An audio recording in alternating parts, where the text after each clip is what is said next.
There are things that lurk beneath the water, things no one dares to talk about, things that have been waiting for centuries. And tonight I'm going to tell you what happened when I got too close to them. I thought it was just an old man, but I was wrong. He wasn't just crazy. And the creature he warned me about wasn't just a myth. What I saw that night still haunts me. Part 1, the first time I saw him. It all started last summer when I got a part-time job at a boardwalk ice cream stand. It was just supposed to be a way to make some extra cash, you know? I'd spend long hours there, standing behind the counter, serving families and tourists who came to enjoy the boardwalk at night. The shift was always long, and I was usually the last one to leave, way past midnight. At first, everything was normal, just another job, just another summer. But then, I started noticing something strange. Every single night, as the crowds thinned out and the boardwalk became quieter, I would see him. He always sat on the same bench, the one right by the edge of the pier. He was old, dressed in a long coat, even though the weather was warm. His hair was gray and unkempt, and his eyes were always fixed on the horizon, staring at the ocean. Never blinking, never moving. At first, I didn't think much of it. I mean, it's a boardwalk, right? People come and go all the time. Some sit alone, some just watch the waves. But there was something unsettling about him. It wasn't just that he sat there every night. It was the way he sat, perfectly still, like he was part of the scenery. And then there was the silence. No phone, no drink, no ice cream, just him in the ocean staring. And after a while, that's when it hit me. He never left. I thought it was weird at first, but hey, maybe he was just a regular who came here for some peace and quiet. But then something about him started bugging me. Every time I looked over, he was still there. The same bench, same position, staring. Never once did I see him move, and I'd stay late, sometimes even past midnight. But that guy, he was always there. Watching. Always watching. Part 2, Strange Encounters. It wasn't until a week later that I started to notice something more disturbing. It wasn't just that he never moved. There was this strange feeling every time I looked over at him, like he was always watching me. But when I'd glance away, I'd feel his presence even more, as if he was waiting for something or someone. One night, I asked my coworker about him. I couldn't help it. The old man was beginning to haunt my thoughts. "Hey, do you know who that guy is?" I asked. She just gave me this confused look and said, "What guy?" I turned and looked at the bench, and it hit me. No one else saw him. No one else even acknowledged him. He was always there, but I was the only one who seemed to notice. I started asking other people who worked on the boardwalk, just casually, but they all acted like I was crazy. No one seemed to care. No one else noticed this man. It was like he wasn't even real to anyone but me. I started feeling like I was losing my mind. I'd see him there every night without fail, but it was like I was the only one who could see him. The night started to feel longer, the air heavier, and that's when I noticed something else. Something even worse. One night, I walked past the bench on my way to take a break. It was late, about 11:30 p.m. I glanced over at him and he wasn't looking at the ocean anymore. His eyes were on me. I froze. I don't know why, but it felt like he was waiting for me to come closer. I didn't stop walking, but I could feel his eyes on me the whole time. I didn't even want to look back, but I couldn't help it. When I did, he was still there, staring. It was like his eyes had followed me. I swear there was something unnatural about the way he looked at me. I never felt more exposed, but I told myself I was overthinking things. Maybe I was just tired. I tried to brush it off, but deep down I knew something wasn't right. I couldn't shake the feeling that I was being watched, always watched. And then there were the whispers. It started one night when I was locking up. I heard it clearly. Low, soft whispers, like someone was talking, but I couldn't make out the words. I looked around, but the place was empty. The old man was still sitting on the bench, but I wasn't sure if I heard it from him or from somewhere else. I couldn't tell. But that was the moment I knew I couldn't just ignore him anymore. Something was wrong with that man, something that I didn't understand. Part 3, the night I got too close. I'd been working late again, just like always. By the time I finished cleaning up, most of the tourists had already left. The boardwalk was quieter now, the air cold and heavy. It was a perfect night to go home and forget about the strange feelings I'd been having. But for some reason, I couldn't get that old man out of my head. I needed to know what was going on. I just had to get closer to him. As I walked past his bench again, I told myself I was being stupid. I didn't want to talk to him. I didn't want to get involved. But something was pulling me in. Maybe I was just curious. Maybe it was all in my head. But I needed to see him up close, to figure out if he was real. I stopped a few feet away from him. His face was pale, his eyes wide open, like he hadn't blinked in hours. He didn't acknowledge me. He just stared at the horizon, unmoving. That's when I heard it. A soft whisper, barely audible, like the wind was carrying it to me. I leaned in, trying to make out the words. It was the same thing he'd been saying every night. Don't go in the water. Don't go in the water. Over and over. I couldn't believe what I was hearing. I thought I was imagining it. My heart started pounding in my chest. I felt like I couldn't breathe. Something was off. I stepped back, not knowing what to do. My mind was racing. Was he talking about something that had happened? Was he warning me about something? And why was he only saying it to me? I should have walked away. I should have turned around and left. But I couldn't. My curiosity got the best of me, and I stepped closer to him. I wanted answers, even if I wasn't sure I could handle them.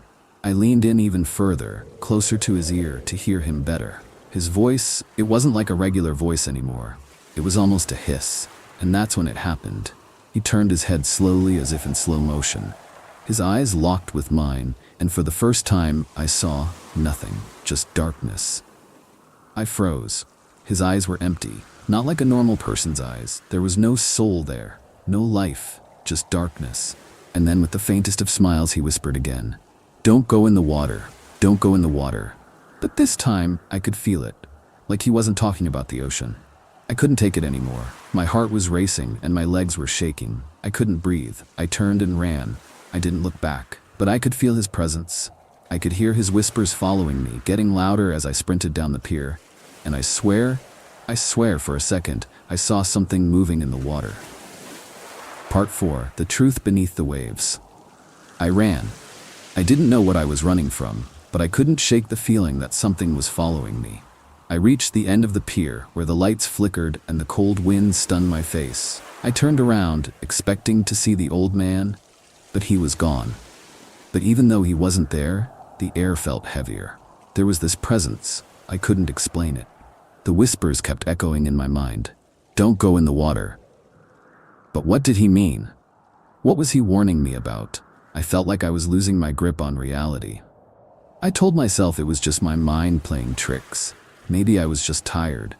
But no matter how hard I tried, I couldn't shake the image of his eyes, those empty black eyes staring right through me. I had to know what was going on. I couldn't just leave it like this. I went back to the ice cream stand that night, hoping I could forget about the old man. But the moment I stepped inside, my coworker, Katie, she looked at me and said, "Are you okay? You look pale." I shook my head, trying to brush it off. Yeah, just a long night. But I could tell something was off. Her gaze was distant, like she was lost in thought. Then she said something strange. "I heard the pier's been closed for repairs." "Repairs?" I asked, not understanding what she meant, but she just nodded and kept wiping down the counter. "Yeah, there's something going on out there. They said it's been closed for weeks now." I frowned, confused. I hadn't heard anything about repairs. I left the stand, my mind racing. Was the pier really closed? I'd been there every night, but I hadn't noticed any signs, any barriers. The whole thing felt strange, but I had to go back. I needed answers. Something was wrong with the water, with that man. When I got there, everything looked the same as always. No repairs, no closed-off areas. But then I saw something I couldn't ignore. A strange symbol, carved into one of the wooden posts of the pier. It looked like a spiraling pattern, with sharp, jagged edges that seemed to shift when I wasn't looking directly at it. I knew I had to find out more. Something about this place, this pier, was pulling me in. It wasn't just the old man anymore, it was the whole damn boardwalk. But that symbol, that mark, it was like a warning. Like something wanted me to stay away from the water. I decided to get closer to the water to see if there was anything strange there. As I approached the edge of the pier, the wind picked up. The whispers started again, louder this time. They weren't just in my head anymore. I could hear them clearly from the water. The closer I got, the clearer the whispers became. And then I saw it. Out of the corner of my eye, something moved under the surface of the water. It wasn't a fish. It wasn't a wave. It was something alive, something huge. I couldn't see it clearly, but I knew it was there, watching me. I turned to run, but something stopped me. The old man's warning echoed in my ears. Don't go in the water. Don't go in the water. But it was too late. I felt it. A cold, wet sensation on my feet. The water was rising, and I wasn't alone. Part 5, the thing beneath. I tried to pull away, to run, but the water, it wouldn't let me go. I could feel it, cold, crawling up my legs, pulling me toward the edge of the pier. I knew I had to get away, but something was holding me there. I heard the whispers again, but they were different this time. Louder, angrier. The whispers weren't just in my head anymore. They were real. They were coming from the water itself, from below the surface. And that thing I saw moving, it wasn't just a shadow. It was something alive, something massive. I turned to run, but my legs were stuck, like I was sinking deeper into the ocean. I couldn't move. I couldn't breathe. The whispers grew louder, then stopped, and then the most chilling sound filled the air. Something was breaking the surface. I finally managed to pull myself free, but not without hearing it. A growl, deep, earth-shaking, and then I saw it. Rising from the water, its massive, the twisted form slowly emerging, like something ancient, something that had been waiting, hidden, for centuries. The creature that rose from the water, it wasn't just a warning. It was the reason the pier was cursed, the reason the old man had been trying to warn me. He wasn't just crazy, he knew. I thought I was going to die there, right on that pier, but then I heard a familiar voice, the old man's voice. You should have listened, he whispered, just behind me. I turned, and for the first time I saw him clearly. His face was different. His eyes were hollow, dark, like the creature. His body twisted and contorted as if he had become part of it. I was horrified. This old man, he was the creature's servant. The whispers, the warnings, they were all part of the same curse. The creature in the water had been calling to him, to me. It was hungry, and I had come too close. In that moment I realized the truth. The pier, the ocean, the old man, it was all part of a ritual, a sacrifice. People had been disappearing from this boardwalk for years, not because of some accident, but because the thing in the water had been taking them. And I was next. The creature lunged toward me, its massive form a blur of darkness and rage. I thought it was the end, but as it reached for me, something unexpected happened. The old man, now fully transformed, stepped forward. He raised his hand toward the beast, muttering something under his breath. The water froze.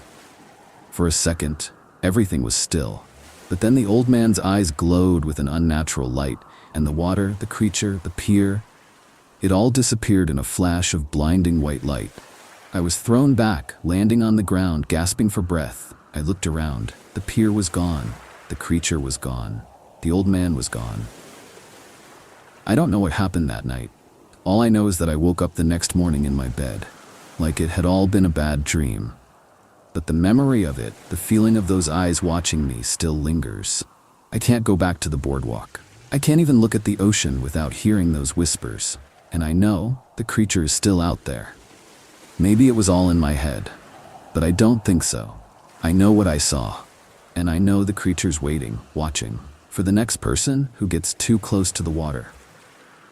Everything I just told you, it's the truth.